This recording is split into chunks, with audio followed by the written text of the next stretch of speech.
Next, question number 7. Explain why the following is made of thermosetting plastics. Saucepan handles. Answer. The saucepan handles are made of thermosetting plastics because it is a poor conductor of heat. So when we heat the saucepan, the heat is not transferred to the handle and we can hold the hot saucepan safely without getting our hands burnt. अब हमारे सामने question है कि saucepan के handles जो हैं वो thermosetting plastics के क्यों बने होते हैं। आंसर है, हम आमतौर पर किचन में देखते हैं, कुकर हो गया, सॉसपेन हो गया, उनके जो हैंडल होते हैं वो किस चीज़ के बने होते हैं? वो बने होते हैं थर्मोसेटिंग प्लास्टिक्स के। वो इसलिए थर्मोसेटिंग प्लास्टिक्स के बने होते हैं क्योंकि ये जो प्लास्टिक होता है ये पुअर कंडक्टर ऑफ हीट होता है। जब हम सॉसपेन को गर्म करते हैं तो हीट जो होती है वो हैंडल को ट्रांसफर नहीं होती, बल्कि हैंडल जो है वो गर्म नहीं होता और हम हॉट सॉसपेन को भी सेफली पकड़ सकते हैं और इससे हमारे हाथ बर्न्ट यानी कि जलते नहीं हैं। Next, explain why the following is made of thermosetting plastics. Electric plugs, switches, plug boards. Answer. Electric plugs, switches, plug boards are made of thermosetting plastics because it is a poor conductor of electricity. When electricity passes through the plugs, switches, plug boards, it produces heat and this type of plastic does not melt and protects us from electric current passing through them. अब हमारे सामने question है कि electric के plugs, electric के switches, electric के जो plug boards हैं उनको बनाने में थर्मोसेटिंग प्लास्टिक्स क्यों यूज़ की जाती है। वो इसलिए यूज़ की जाती है क्योंकि जो थर्मोसेटिंग प्लास्टिक्स है वो इलेक्ट्रिसिटी का पुअर कंडक्टर है। जब इलेक्ट्रिसिटी इन प्लग, स्विचेस और प्लग बोर्ड से क्रॉस करती है तो ये जो है गर्म हो जाती, इससे हीट प्रोड्यूस होती है और इस तरह का प्लास्टिक जो है वो उस हीट से मेल्ट नहीं होता और करंट पास होते समय भी हमें कोई भी परेशानी नहीं होती, हमें करंट नहीं लगता। Next, categorize the materials of the following products into can be recycled and cannot be recycled. Telephone instrument, plastic toys, cooker handles, carry bags, ballpoint pens, plastic bowls, plastic covering on electrical wires, plastic chairs, electrical switches. So answer. अब आपके सामने ही हमने show कर दिया है, जैसे कि बच्चों के खिलौने हो गए, इनको रिसाइकिल किया जा सकता है। ये जो कैरी बैग्स हो गए इनको रिसाइकिल किया जा सकता है। ये बॉल पॉइंट पेन हम यूज़ करते हैं, छोटे छोटे प्लास्टिक के कंटेनर, और ये इलेक्ट्रिक वायर पर जो कवरिंग होती है वो, ये जो चेयर्स होती हैं, इन सबको रिसाइकिल किया जा सकता है।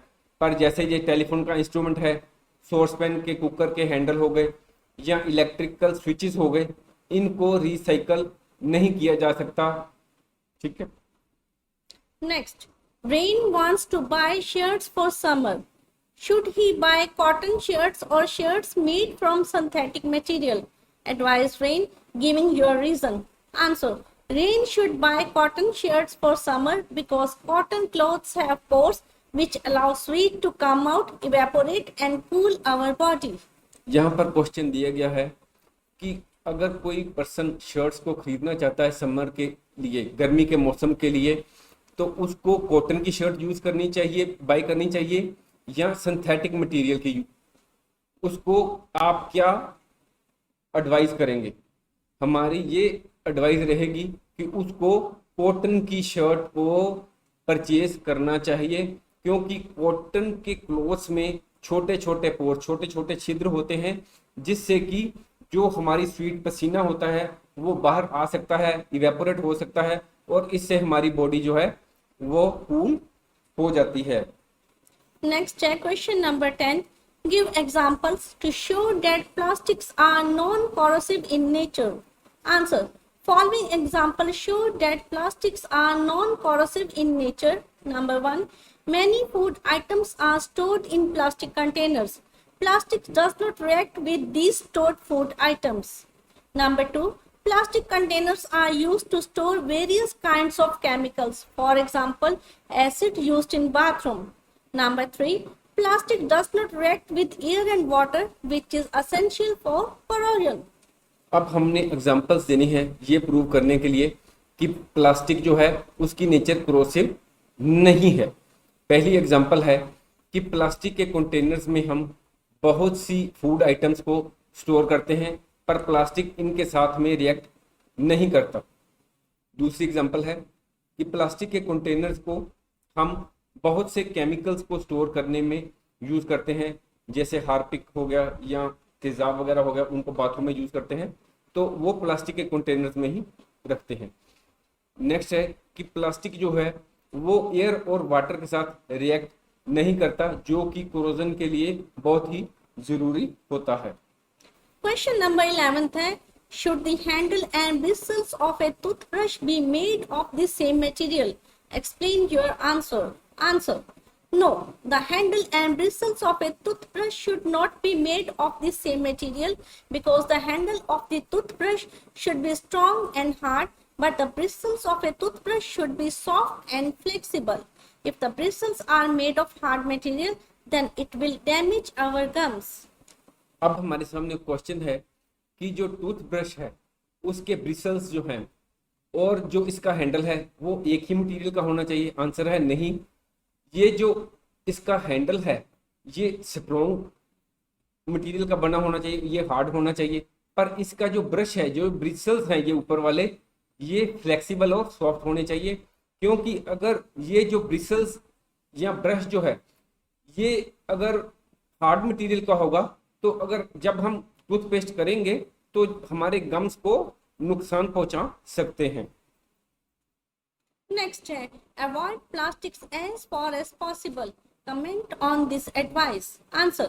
We should avoid plastics as far as possible because plastics are non-biodegradable materials.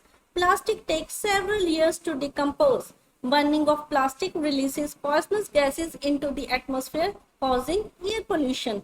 Plastic carry bags thrown in garbage are swallowed by animals, choke their respiratory system, and it ultimately leads to the death of many animals. अब हमारे सामने question है कि हमें plastics का जहाँ तक हो सके अवॉइड करना चाहिए। हमें इस पर कुछ लाइंस लिखनी है। प्लास्टिक जो है वो नॉन बायोडिग्रेडेबल मटेरियल्स हैं। नॉन बायोडिग्रेडेबल का मतलब है कि ये अपने आप खत्म जल्दी से नहीं होते, इनको डिकम्पोज होने में सेवरल ईयर्स नहीं बल्कि कई डिकेड्स लग सकते हैं। जब हम प्लास्टिक को बर्न करते हैं तो इससे एटमॉस्फेयर में एयर पोल्यूशन होता है। जब हम प्लास्टिक्स को कचरे में फेंक देते हैं तो कई एनिमल्स इनको स्वेलो कर जाते हैं, खा लेते हैं, और उससे उनका जो रेस्पिरेटरी सिस्टम है वो चोक हो जाता है और अल्टीमेटली वो जो एनिमल है उसकी डेथ हो सकती है। अब हमारे सामने है कि कॉलम ए को कॉलम बी के साथ में हमने मैच करना है। सबसे पहले है पॉलिस्टर। ये आपके सामने पॉलिस्टर है। जब हम सुबह उठकर स्कूल में या कॉलेज में जाते हैं तो हम क्या देखते हैं कि हमारी जो शर्ट है, पैंट है, वो उसको आयरन हुआ होना चाहिए, यानी कि उसकी इस्त्री हुई होनी चाहिए। तो ये जो पॉलिस्टर होता है ये fabrics do not wrinkle easily, ये आसानी से इन पर सिलवटें नहीं पड़ती। इसकी ये मतलब नहीं है कि हमें हर समय पॉलिस्टर के कपड़े पहनने चाहिए। अगर गर्मी का मौसम है तो हमें कॉटन के पहनने पड़ेंगे। आजकल आप देखेंगे टीवी में बहुत ऐड आती है कि जो कुकवेयर, हमारे जो भी हम यूटेंसिल्स यूज करते हैं वो नॉन स्टिक होने चाहिए, वो उसमें ऑयल कम यूज होता है। इन पर ये जो आप देख रहे हैं ये कोटिंग होती है ना, ये कोटिंग है काले रंग की, ये टेफ्लॉन की होती है। इसलिए टेफ्लॉन जो है वो use to make non stick cookwares, वो नॉन स्टिक कुकवेयर्स में यूज होता है। रेयन, ये जो रेयन है इसको आर्टिफिशियल सिल्क भी कहते हैं और ये वुड पल्प की केमिकल ट्रीटमेंट से बनाए जाते हैं। इसलिए हमारा आंसर हो गया prepared by using wood pulp.